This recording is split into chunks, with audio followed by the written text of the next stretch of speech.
بسم اللہ الرحمن الرحیم نحمدہ و نصلی علی رسولہ الکریم اما بعد 15 روزہ اسلامی عقائد کورس کا 13واں عنوان ہے چند اصطلاحات۔ دین میں، عقائد میں چند الفاظ استعمال ہوتے ہیں جو اصطلاحی الفاظ کہے جاتے ہیں، ان کا معنی بھی سمجھ لینا چاہیے کہ کسی کتاب میں وہ لفظ لکھا ہوا آئے یا کسی بیان میں سننے کو ملے تو پھر اس کا معنی معلوم ہو۔ ایک لفظ علم کلام کا استعمال ہوتا ہے، ایک لفظ تواتر کا استعمال ہوتا ہے، ایک لفظ قطعی اور ایک ظنی، یہ 4 لفظ ہیں۔ ایک ضروریات دین، 5 سمجھ لیں۔ تو علم کلام، جس علم میں عقائد کے بارے میں گفتگو ہوتی ہے اسے علم کلام کہتے ہیں، اسے علم عقائد کہتے ہیں۔ پہلے زمانے میں اسے فقہ اکبر کہتے تھے۔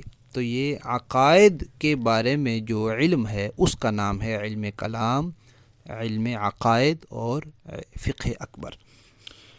تواتر کا مطلب ہوتا ہے کہ کسی چیز کا اتنے زیادہ لوگوں کا آگے نقل کرنا کہ ان لوگوں کی کثرت اور تعداد کے زیادہ ہونے کی وجہ سے بھول، چوک، غلطی، جھوٹ، ہر چیز کا احتمال ختم ہو جائے،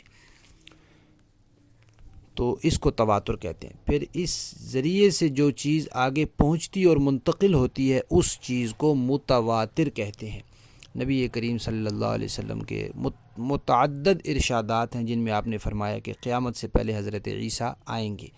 اب یہ ارشادات اتنے زیادہ لوگوں نے ہر زمانے میں نقل کیے ہیں، تو یہ اتنے زیادہ لوگوں کا نقل کرنا یہ تواتر ہے، اور یہ جو ارشاد ہے یہ متواتر ہو گیا۔ تو لوگوں کا نقل کرنا تواتر کہلاتا ہے، اور اس جو چیز آگے نقل ہو کر جاتی ہے اس کو متواتر کہتے ہیں۔ پھر ایک لفظ ہے قطعی۔ قطعی کا معنی ہوتا ہے پکا ٹھکا۔ تو جو چیز تواتر سے ثابت ہو جاتی ہے وہ پکی ٹھکی ہوتی ہے، اس کو بھی قطعی کہتے ہیں۔ جو قرآن سے ثابت ہوتی ہے اس کو بھی قطعی کہتے ہیں۔ جو اجماع امت سے ثابت ہوتی ہے تو وہ بھی قطعی ہوتی ہے، یعنی پکی ٹھکی ہوتی ہے۔ تو یعنی جو چیز یقینی درجے کی ہو اس کو قطعی کہا جاتا ہے۔ ایک لفظ استعمال ہوتا ہے ضروریات دین۔ یہ بھی وہی ہے کہ دین کی جو باتیں، جو چیزیں یقینی ذریعے سے ہم تک پہنچی ہیں، قرآن پاک سے، متواتر حدیث سے یا اجماع امت سے، ان سب چیزوں کو ضروریات دین کہا جاتا ہے۔ یعنی دیندار ہونے کے لیے ان کو ماننا ضروری ہے، جب تک ان کو نہیں مانے گا دیندار اور مسلمان نہیں ہو سکتا۔ اور ایک لفظ استعمال ہوتا ہے ظنی۔ ویسے تو ظن کا معنی ہوتا ہے نا گمان، اردو میں جو ہم کہتے ہیں، لیکن یہاں وہ گمان کے معنی میں نہیں ہے، یہ اس قطعی کے مقابلے میں، کہ قطعی کہتے ہیں جو بالکل پکی ٹھکی ہو، اور ظنی کہتے ہیں کہ جو پکی ٹھکی تو نہیں ہے لیکن پکی ہے، یعنی اس کا ثبوت پکا ہے، اس کے اوپر اطمینان ہے، اس کے بارے میں جو روایات ہیں وہ صحیح ہیں، بالکل اعلیٰ درجے کی ہیں، لیکن اتنے درجے کی نہیں ہے جتنے درجے کی متواتر والی ہوتی ہیں۔